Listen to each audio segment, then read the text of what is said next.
Hello everyone, Radhe Radhe सभी को। Welcome to my channel जीवन के रंग निधि के संग। आप सब कैसे हैं? आई होप आप लोग अच्छे होंगे और गणपति उत्सव की तैयारी में आपने शुरू कर दी होगी। इस बार 19 सितंबर से गणेश उत्सव का त्यौहार मनाया जा रहा है, क्योंकि भाद्र पक्ष के शुक्ल पक्ष की चतुर्थी को गणपति जी का जन्म हुआ था और हमारे देश में गणेश चतुर्थी से लेकर 10 दिनों तक गणेश उत्सव मनाया जाता है और सभी अपने अपने घरों में गणपति जी की स्थापना करते हैं। तो अगर आप मूर्ति लेने जा रहे हैं या जाने की सोच रहे हैं तो गणपति जी की मूर्ति खरीदते समय हमें किन बातों का ध्यान रखना चाहिए, इस वीडियो को आप ज़रूर देखें, क्योंकि इसमें मैं आज आपके साथ शेयर कर रही हूँ कि आपको किस किस बातों का ध्यान रखना चाहिए।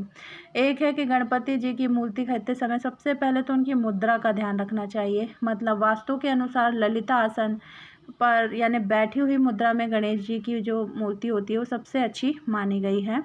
और कहा जाता है कि इस तरह की मूर्ति को घर में लाने से सुख समृद्धि की प्राप्ति होती है, या फिर लेटे हुए अवस्था वाले गणेश जी लाना भी शुभ होता है। दूसरा, अगर हम देखें तो सूंड भगवान जी की जो सूंड है वो बाईं तरफ मुड़ी वाली लानी चाहिए। जैसे आप मेरे पास मैंने दोनों स्टैच्यू रख रखे हैं और मेरे पास ये दोनों स्टैच्यू में आप मूर्ति देख पा रहे होंगे कि गणेश जी की जो सूंड है वो बाईं तरफ मुड़ी है। बाईं तरफ किसके? गणेश जी की तरफ।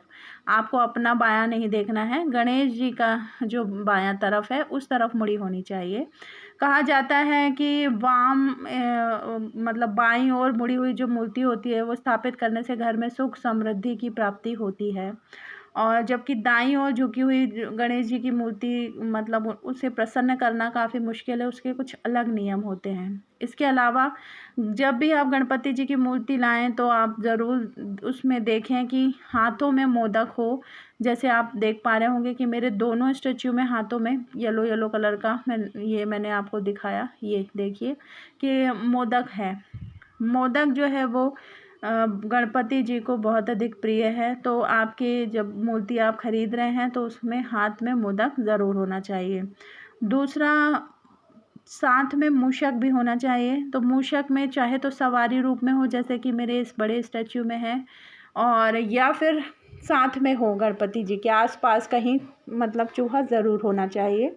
क्योंकि देखिए, चूहा एक तो गणपति जी का वाहन है, तो वाहन होगा तभी गणपति जी आएंगे। और दूसरा है, चूहे को भौतिक इच्छा और हमारे मन का प्रतिनिधित्व माना गया है। तो इसी को इंडिकेशन के साथ आपको ये देखना है कि गणपति जी की मूर्ति में चूहा और मोदक ज़रूर हों।